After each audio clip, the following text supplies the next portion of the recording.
మరి దీని వెనకాల ఆంతర్యం ఏంటి? నరుని కష్టమును బట్టి ఐశ్వర్యవంతుడు కాదు, యెహోవా ఆశీర్వాదము ఐశ్వర్యం ఇచ్చును. ఈ మాట ఎంతమంది నమ్మగలుగుతారు?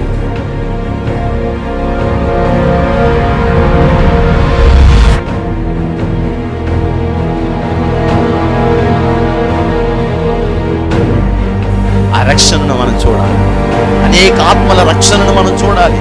దేవుని యొక్క మందిరంలో దేవుడు చేసే అద్భుత కార్యాలన్నిటినీ మన కన్నులారా మనం చూడాలి.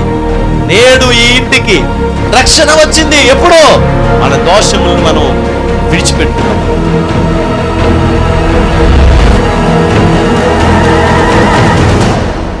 నీ పాపములు శారీరకంగా మరలా చేయకుండా సిద్ధపడి, నువ్వు ఇదిగో నా పాపాన్ని నేను వదిలిపెట్టేశాను, ఇదిగో నేను స్తుతిస్తున్నాను, నేను తప్పు చేశాను ప్రభా అని నువ్వు ఎప్పుడైతే వదిలేసి దేవుని దగ్గర ప్రార్థన చేయడం మొదలుపెడతావో, పరిశుద్ధాత్మ అగ్ని వచ్చి నిన్ను తాకి శుద్ధి చేసి ఈ పాపములో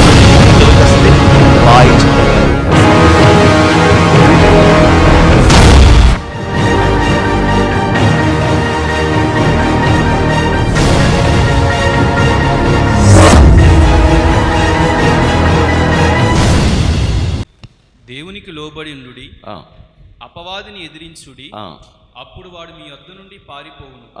దేవుని యొద్దకు రండి, దేవుని యొద్దకు రండి, అప్పుడు ఆయన మీ యొద్దకు వచ్చును, అప్పుడు ఆయన మీ యొద్దకు వచ్చును. దేవునికి స్తోత్రం. దేవుని యొద్దకు రండి, అప్పుడు ఆయన మీ యొద్దకు వచ్చును.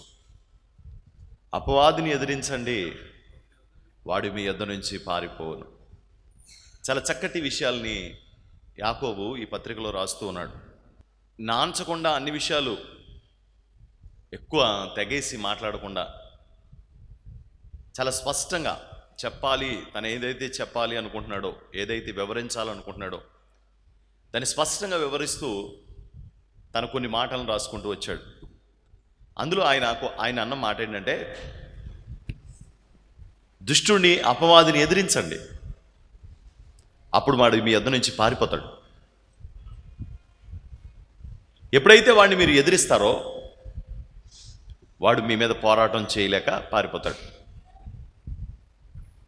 మీరు ఎప్పుడైతే దేవుని దగ్గరికి వస్తారో అప్పుడు దేవుడు మీ దగ్గరికి వస్తాడు. నేను దేవుణ్ణి తెలుసుకున్న తొలి దినాల్లో ఆ రోజుల్లో చాలామంది తరచుగా ఒక మాట అంటూ ఉండేవారు.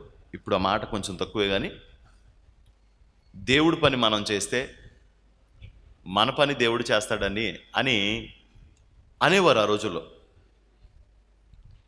అప్పుడు చెప్పుకోదగ్గ ఇంత పని ఏమీ లేదు. ఒకవేళ అందుకు అనేవారేమో నాకు తెలియదు, కానీ చేయాల్సి వస్తే అంత గట్టిగా అంటారో లేదో నాకు తెలియదు. కానీ మనం దేవుడు పని చేస్తే అప్పుడు దేవుడు ఖచ్చితంగా మన పని చేస్తాడండి అని అంటూ ఉండేవారు. ఆ మాటకు బట్టి మేము కూడా కొంచెం ధైర్యం తెచ్చుకొని, ఓహో మనం దేవుడి పని చేస్తే కనుక దేవుడు మన పని చేస్తాడా? ఈరోజు కూడా ఉదయం అదే ఆలోచిస్తూ ఉన్నాను. నేను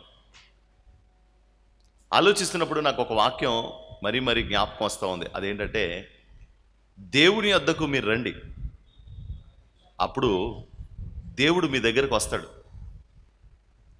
దేవుని దగ్గరికి మనం వస్తే దేవుడేమో మన దగ్గరికి వస్తాడంట. ఇప్పుడు మనం మాట్లాడుకునే మాటని కూడా దీనికి అప్లై చేసుకుని అదే మాటని ఇంకొకలా మాట్లాడుకుంటే, దేవుని కార్యం మనం చేస్తే మన పని దేవుడు తప్పకుండా చేస్తాడు. దేవునికి స్తోత్రం.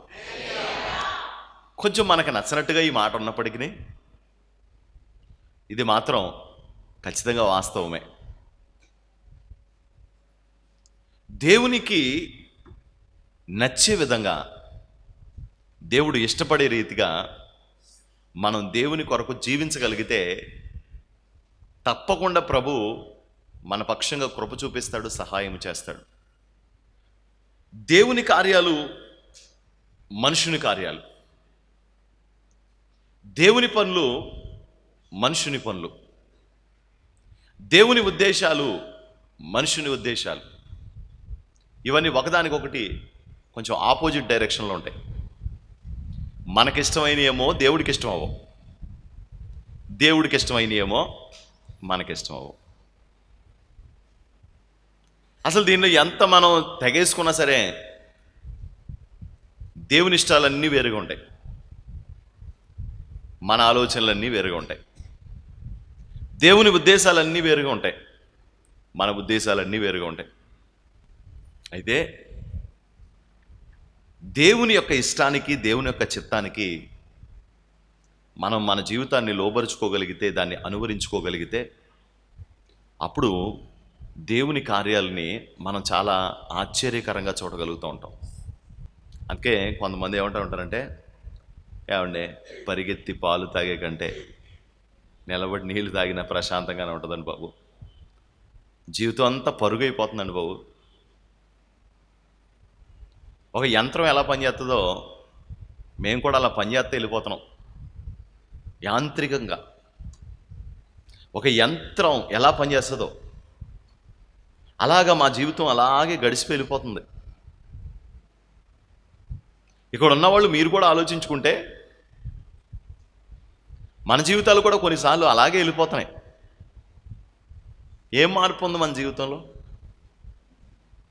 ఒక ఆదివారం ఏదో చిన్న మార్పు, కానీ మిగిలిన 6 రోజులు ఏం మార్పు ఉంది?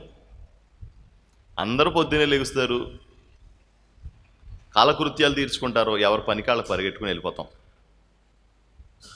మళ్ళీ భోజనం టైం అయిపోయేటప్పటికి మళ్ళీ ఆకలి అవుతుంది కాబట్టి భోజనం చేస్తాం, మళ్ళీ మన పని మనం చేసుకుంటాం, సాయంత్రం దాకా కష్టపడతాం, మళ్ళీ సాయంత్రం ఆకలి అవుతుంది, భోజనం చేస్తాం, నిద్రపోతాం. సోమవారం జరుగుతుంది ఇది కదా, మరి మంగళవారం ఏమండి ఇంతే, మళ్ళీ బుధవారం మళ్ళీ ఇంతే, గురువారం అండి అంతే. ఇంకా చెప్పాలంటే జనవరి ఇంతే, ఫిబ్రవరి ఇంతే, March, April, May, June, July, August, September, October, November, December కూడా ఇంతే. మళ్ళీ జనవరి వస్తుంది, కొత్త ఏడు మొదలు పెట్టెను మన బ్రతుకునందు, కొత్త ఏడు మొదలు పెట్టెను. ఆ రోజు కొత్త బట్టలు వేసుకుని చాలా అందంగా అందరితో hi bye enjoy, happy new year, happy new year అండి. మళ్ళీ రెండో రోజు నుంచి మళ్ళీ మన కష్టాలు మనకి. ఒక యంత్రం ఎలా పనిచేస్తుందో అలా పనిచేసుకుంటూ వెళ్ళిపోతున్నాం అంట మనం. 2017లో కొన్న బండి ఇప్పుడు అమ్మేస్తామంటే పాతన పోట్లు వేసుకోండి అంటున్నారు వాళ్ళు. 2017లో కొన్న బండి ఇప్పుడు అమ్మేస్తామంటే విలియం గారు ఏమన్నారంటే, మీరు పాతిన పోట్లు ఇచ్చేసుకోండి, ఈ బండి ఎవడు వాడతాడండి అంటున్నారు. అంటే ఈ యంత్రం ఏమైందండి?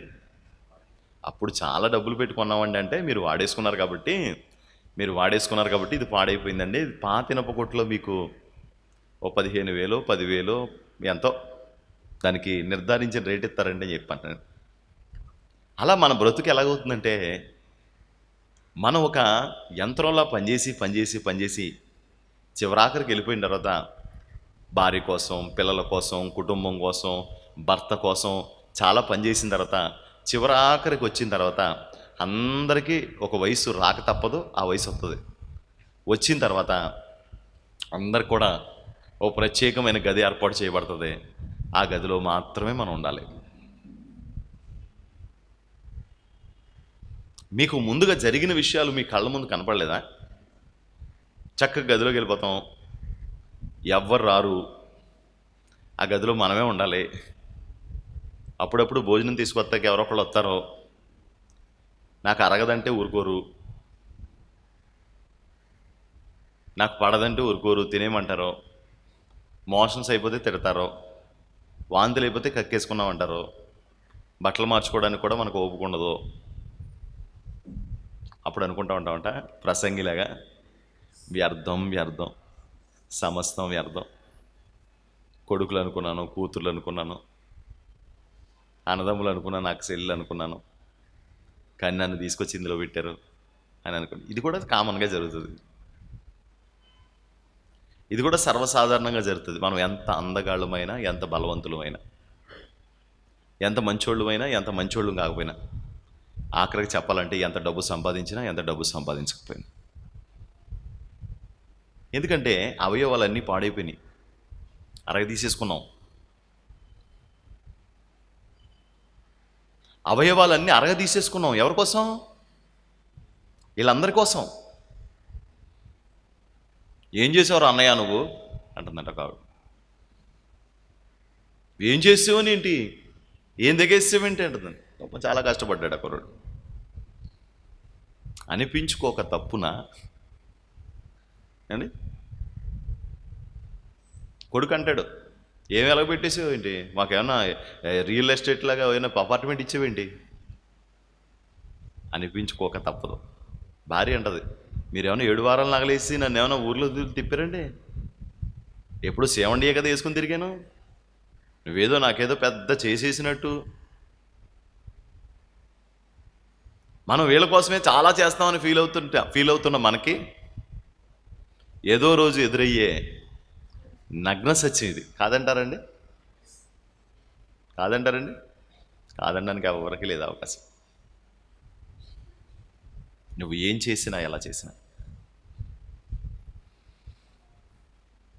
కానీ ఒక్కటి మాత్రం యథార్థమైనది ఏంటంటే, ఈ లోకంలో ఎవరి పని చేసినా పట్టించుకుంటారో లేదో తెలియదు, కానీ దేవుడు మాత్రం తన పని చేసిన వాళ్ళని తను పట్టించుకుంటాడు. దేవునికి స్తోత్రం. దేవుని పని ఎవరైతే చేశారో వాళ్ళని పట్టించుకుంటాడు దేవుడు. ప్రభుత్వం ఉద్యోగాలకి 58 ఏళ్ళు, 60 ఏళ్ళు, 62 ఏళ్ళు దాకా వాళ్ళు ఏం చేశారండి, పెంచారు. ఆ తర్వాత నువ్వు పనికిరావు అని చెప్పి మనల్ని ఇంటికి పంపించేశారు. కానీ దేవుడు ఆ వయసులో కూడా దేవుడు మనల్ని ఏం చేస్తూ ఉంటాడు తెలుసా? దేవుడు తన సేవకు మనల్ని పిలుచుకుంటూ ఉంటాడు. దేవునికి స్తోత్రం. వాళ్ళు నేను వద్దనుకున్నా సరే, నువ్వు మాత్రం నాకు కావాలని చెప్పి ఆ వయసులో కూడా దేవుడు మనకి తన పిలుపునిచ్చి దేవుడి సేవ చెయ్యాలనే ఓపిక కనుక నీకుంటే ఎప్పుడు దాకా చేయొచ్చు? ఏ వయసు దాకా? తుది శ్వాస వరకు చేయొచ్చు. నీకు ఓపిక ఉండాలి. కానీ ఆఖరి తుది శ్వాస విడిచిపెట్టేదాకా కూడా నువ్వు దేవుని పని చేయొచ్చు. అంత అనుకూలత ఉంది దేవుని దగ్గర మనందరికీ. దేవునికి ఒకసారి స్తోత్రం చెప్దామా? వాళ్ళు చెప్దామా? హల్లెలూయా. అంత మంచి వెసులుబాటు ఉంది మనకి. ఎందుకంటే ఇది దేవుని పని. దేవుని యొక్క కార్యంలో దేవుడు ఏమన్నాడంటే, నా దగ్గరికి రండి, అప్పుడు నేను మీ దగ్గరికి వస్తాను. అంటే ఏంటంటే, మీరు నా పని చేయండి, అప్పుడు నేను మీ పని చేస్తాను. దేవుని పని చేయకుండా మనం, దేవుని కార్యాల్లో మనం ఉండకుండా, మనం ఈ లోకంలో ఎంత ప్రయాసపడినా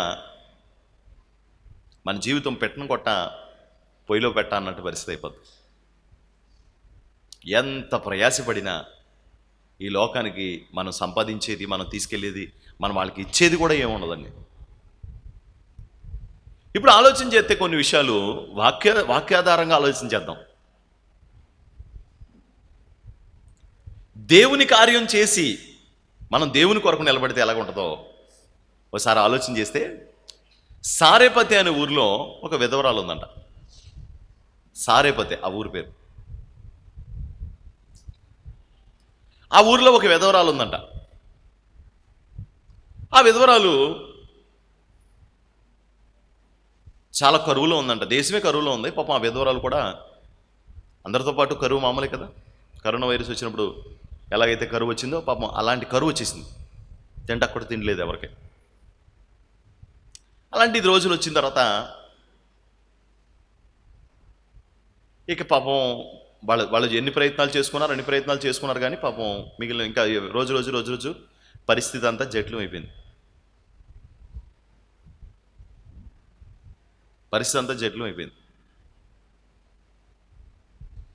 మరి రాజు అన్నాడు అనుకోండి, దేవుని స్తోత్రం.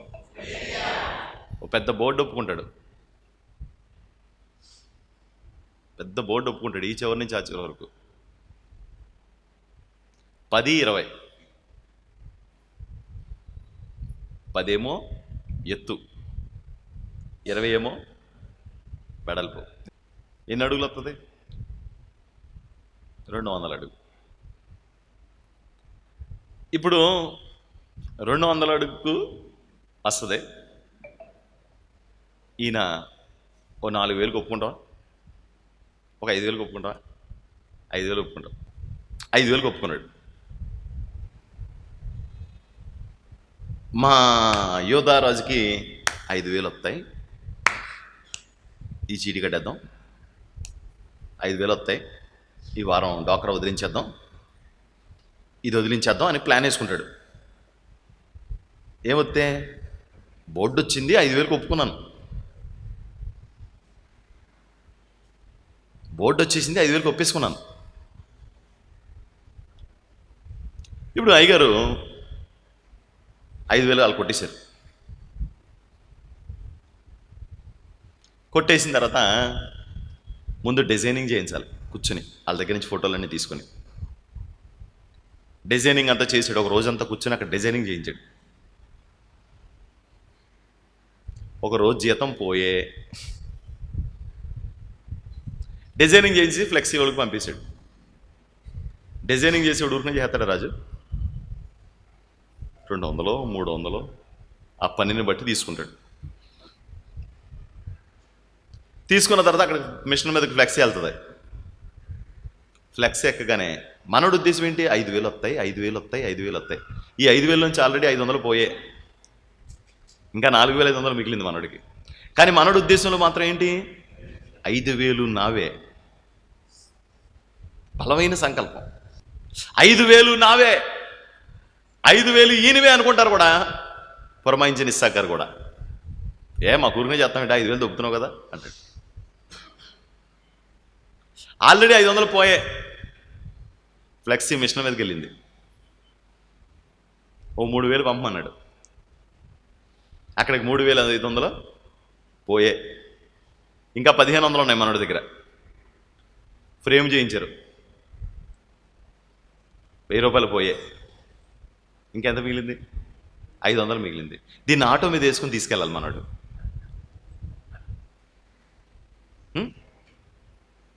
నువ్వు చెప్పిన లెక్కే. ఏదైనా ఒక రూపాయి 2 రూపాయలు తేడా రావచ్చు, కానీ అంతకుమించి అంత తేడా వస్తుంది అంటావు. నేను చెప్పిన లెక్క రూపాయి 2 రూపాయలు అంటే నీకు కొంచెం వెసులుబాటు రావాలని కొన్ని విషయాలు స్కిప్ చేసి మాట్లాడాను. ఇప్పుడు ఈ 500 అట్టుకుని అసలు ఇతనికి వచ్చేది ఎంత? 500. కానీ పెద్ద బిల్డప్. ఎంత? 5,000 పని వచ్చేసింది. మాటల మిగిలింది ఎంత? ఏంటి? ఆటోడు తక్కువ తీసుకెళ్తే వీటిల్లో అట్లో 100-200 మిగిలితే ఎలా చచ్చి చెడిన 500 మిగులుతుంది. దీనికోసం పెద్ద బ్యానర్లు కొట్టు. అంటే నేను ఇదే కాదు, అందరి పనులు అంతే, అందరి పనులు అంతే. ఏ పనికి వచ్చేస్తుంది? వాళ్ళు మనకి ఇచ్చేది ఎంతో ఉండొచ్చు. మన దావీదు అన్నాడు అనుకోండి, ఇచ్చేది 50,000 ఉండొచ్చు. మరి రోజు కూలి వాళ్ళకి ఇవ్వాలి, మిషన్లకి ఇవ్వాలి, టిఫిన్లు పెట్టించాలి, భోజనాలు పంపించాలి, మాటి మాటికి బండి వేసుకుని వెళ్ళాలి. ఇప్పుడు ఇవన్నీ అయిపోతాయిగా. కానీ ఫిక్స్గా ఒక అమౌంట్ మాత్రం కనపడుతుంది. అదేంటి? ఇదంతా మనకు వస్తుందా? కానీ మనం మనకి ఇదంతా తెలుసు, నగ్న సత్యమే ఇదంతా. కానీ ఈ పనిలో మనకు 500 మిగులుతాయంటే పని చేయలేం. ఎంత మిగిలిపోతాయి? 5,000 నావే. ఒరే యాత్రికుడా, ఒరే యాత్రికుడా, ఏమీ లేదురా, ఏమీ లేదు మన జీవితం. ఇలాగే చాలా రకాలైన జీవితాల్లో పడి లేసి ఆయనతో నేను టాటా ఏసీ వేసుకుని వెళ్తుంటే, అన్న రోజుకి ఎంత తోలుతావు అన్నాను. 2,000 తోలుతాను అన్నాడు. నీకేంటన్నా బాబు, సాఫ్ట్వేర్ కంటే ఎక్కువ అన్నాను. ఒక్కోసారి కనుక ఆటోని కనుక పట్టుకుంటే 2,000-3,000 ఎత్తాడన్నా. ఏదైనా తేడా వచ్చి కనుక ఏదైనా మేము తీసుకెళ్తే 2,000 ఎత్తాడు, 3,000 ఎత్తాడు, 4,000 వేసిన కట్టాలి. పొరపాటున ఏదైనా చేయించకపోతే దానికి కట్టాలి. పొరపాటున బ్రేక్ ఫెయిల్ అయిందనుకో 2,000 అవుతాయి. పొరపాటున ఏదైనా ఇంజిన్లో ఏదైనా కంప్లైంట్ వచ్చిందనుకో 2,000 ఖర్చు అవుతాయి. మా బ్రతుకు చెప్పుకోవడానికి డబ్బులు వస్తున్నాయి కానీ అన్న, దాచుకోవడానికి డబ్బులేమీ రావట్లేదన్న. మనం చాలా పనులు చేస్తున్న ప్రతి వ్యవస్థలోని ఇదే పరిస్థితి. మధ్యవర్తిగా దళారిగా ఉండి ఏమైనా సంపాదించాలేమో కానీ నిజంగా కష్టపడి పనిచేసేవాడికి మాత్రం చెప్పుకోదగ్గ ఆశించినంత ఆదాయం లేని పరిస్థితులు. కానీ మనిషికి తప్పదు, పొద్దున్నే లేచిపోవాలి, కష్టపడడానికి వెళ్ళిపోవాలి, మళ్ళీ అదే రీతిగా జీవనం కొనసాగించుకుంటూ వెళ్తున్న పరిస్థితులు మానవుడి జీవితంలో. అందుకే ఎక్కడ ఎలాగున్నామో మనం అలాగే ఉంటూ మన అవసరాలు మానుకోలేక అలాగా అప్పులు చేసుకుంటూ, సమస్యలు తెచ్చుకుంటూ, దాన్ని తీసి దీనికి, దీన్ని తీసి దానికి, దాన్ని తీసి దీనికి అలా పెట్టుకుంటూ మనం వెళ్ళిపోతున్నాం తప్ప చివరాఖరికి మన జీవితంలో ఇన్ని సంవత్సరాలు కష్టపడి చేసింది ఏంటరా అంటే కనుక తిన్నాము, ఉన్నాము, బతికాము అంతే. నువ్వు ఎంత ప్రయాసపడ్డావు, ఎంత పాటలు పడ్డావు అని ఎవడంటాడు, అయ్యి బాబోయ్ నువ్వు మా కోసం, కుటుంబం కోసం కరిగిపోయావు అంటారండి. ఏడిసేవలే కానీ నీకంటే గొప్పగా చేసాం మేము, నీకంటే గొప్పగా చేసాం ఏముండదు. కానీ దేవుడు ఒక్కడే మన కష్టాన్ని గుర్తుపెట్టుకుంటాడంట. దేవుడు ఒక్కడే మన శ్రమను గుర్తుపెట్టుకుంటాడంట. దేవుని కొరకు చేసిన ఏ పనినైనా దేవుడు జ్ఞాపకంలో పెట్టుకుంటాడంట. స్తోత్రం. నువ్వు నా కోసం ఫలానాప్పుడు ఈ పని చేసావు అంటాడంట దేవుడు. దేవుడు ఏది మర్చిపోడంట దేవుని పని చేస్తే. దేవునికి మహిమ కలుగును గాక. అపోస్తుల కార్యాల గ్రంథంలో కొర్నేలితో దేవుడు మాట్లాడాడు కదా. అపోస్తుల కార్యాల గ్రంథంలో కొర్నేలి అనే వ్యక్తితో దేవుడు మాట్లాడుతున్నాడు. ఏమని మాట్లాడాడు చూడండి ఒకసారి. అపోస్తుల కార్యములు 10వ అధ్యాయం మొదటి వచనం నుంచి. 10వ అధ్యాయం మొదటి వచనం. ఇటలీ పటాలమనబడిన పటాలంలో శతాధిపతి అయిన కొర్నేలి అను భక్తిపరుడొకడు ఉండెను, కైజరులో ఉండెను. అతడు తన ఇంటి వారందరితో కూడా దేవుని యందు భయభక్తులు గలవాడై ఉండి ప్రజలకు బహుధర్మం చేయిచు ఎల్లప్పుడూ దేవునికి ప్రార్థన చేయువాడు.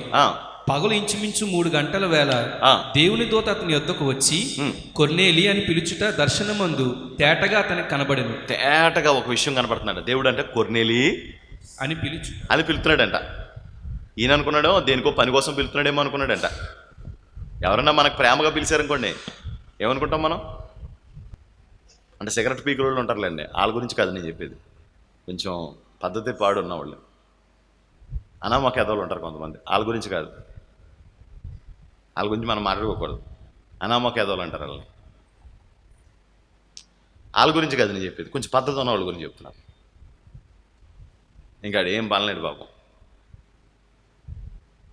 సాయంత్రం పప్పు పట్టుకొచ్చి ఇదిగో 3,500 కట్టేతండి, కట్టేయి అని చెప్పేసి అంటే అలాగే సరే అయితే ఏం చేసి లోపల కట్టినప్పుడు అదే మొహం, కట్టినప్పుడు అదే మొహం. సర్లే అదో జీవితం, ఏమైతే ఉందలే. ఈ డబ్బులు ఇచ్చారు కానీ ఇంటెద్దవిడి వచ్చి తిట్టేస్తుంది.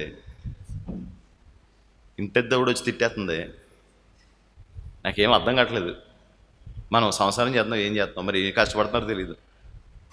పొద్దున వెళ్ళిపోతారు, సాయంత్రం వస్తారు అంటుంది. మనోడు చెమ్మగిల్లు కళ్ళల్లోన కన్నీళ్ళు ఎంతకాలం, కష్టాల సాగదు పయనం, విడుదల సమీపించెను, నీకు వెలుగు ఉదయించును అని పాట వింటా నిద్రలోకి జారుకుంటాడు. ఆ పాట వెంట నిద్రలోకి జారుకుంటాడు మనోడు. అలాంటి ఆవిడ ఒక్కసారిగా పడుకున్న తర్వాత ఏమండి అని లేపింది. లేపేటప్పటికి ఆశ్చర్యంగా లేచాడు. అన్నాడు. అంటే అంత ప్రేమగా లేపేటప్పటికి ఏమండి అంటే మీకు మొదట ఏ సైడ్ చెప్పేసాను, ఇప్పుడు బి సైడ్ చెప్తున్నాను. ఏమండి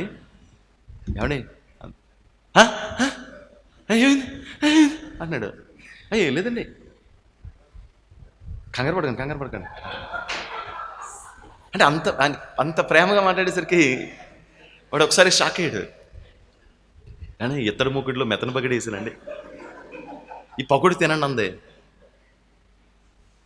ఏం అర్థం అవట్లేదు, ఏ మాట అంటే ఎలా తిరుగుతుందో పరిణామం అర్థం కావట్లేదు. మెల్లగా పకోడి తిన్నన్న మనసు ఉన్నా సరే అలా తీసుకుని ఒకటి నోట్లో పెట్టుకుని ఏంటిది, మంచి బ్రూ కాఫీ తీసుకొచ్చి ఎదురుగా పెట్టి అండ్ కాఫీ తాగండి అని చెప్పేసి ఫ్యాన్ మెల్లగా అతని వైపు తిప్పింది, టేబుల్ ఫ్యాన్. వీడికి ఏం అర్థం కావట్లేదు.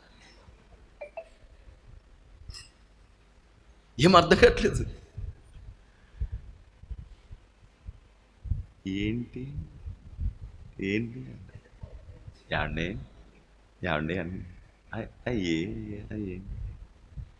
ఏమండి నేను ఆన్లైన్లో చీర చూస్తానండి. మాట్లాడింది ఎంత ప్రేమగా. ఈరోజు ఈ సంతోషాన్ని మనం కాదంటే మళ్ళీ మనకి సంవత్సరానికి 2 సంవత్సరాలకు దక్కే సంతోషం ఇది. ఈ సంతోషాన్ని ఎట్టి పరిస్థితిలో మనం పాడు చేసుకోకూడదు అని చెప్పి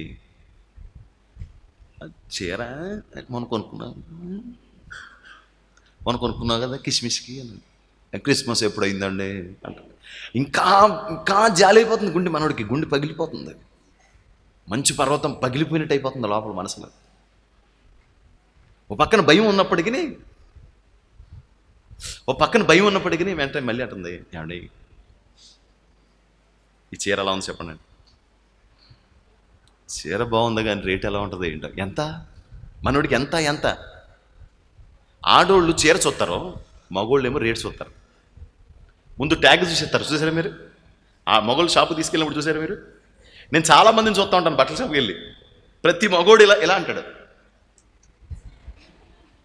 అడిగి భయం అంటే నేను చూస్తాను, నేనే చూస్తానా లేకపోతే అందరు మగోళ్ళు చూస్తారా అని చెప్పేసి నేను పక్కన ఉన్న వాళ్ళు అలా చూస్తూ ఉంటాను. ప్రతి మగోడు చేసే పని ఏంటంటే ఈ చీర తీయమ్మా, ఇది తీయమ్మా అంటూ ఉంటారు. ఆడోళ్ళు మాత్రం ఈ జోలికి వెళ్ళరు. పాపం వాళ్ళ దగ్గర ఉన్న మంచి మనసు అది, వాళ్ళని ఇబ్బంది పెట్టరు. కానీ ఈ చీరలా పాడేగానే ముందు చూసేది ఏంటంటే మగోడు అగో 7,000 అంట. ఏమో 7,000 అంటే పక్క నుంచి కామెంట్ అనమాట. ఇది 7,000 అతను చెప్పడం, ఈవిడ చూడదు. మధ్యలో ఈ చెప్పే విషయాలని చెప్పేది ఎవరో? భర్తే చెప్తా ఉంటాడు. ఏమే 7,000 అంట, చూసుకోమని చూసుకో అంటాడు, కాసుకో అన్నట్టుగా. ఎంత అంటాడు. ఎంత అంటే మరి మీరు తిట్టుకోకూడదు అంటాడు. అడక్కడక్క అడుగుతున్నాను, ఎంత? 7,700. ఎంత? ఆల్రెడీ స్కూల్ ఫీజు కోసం ఒక టెండర్ తీసుకున్నాను, అది పూర్తి అయ్యేటప్పటికి 3 నెలల 10 రోజులు వద్ది. ఇప్పుడు ఈ ప్రేమను కాదనుకుంటే మళ్ళీ మనకి ఎప్పుడుకో దొక్కే ప్రేమ ఇది. ఏమండి? ఇది ఒక రకంతో.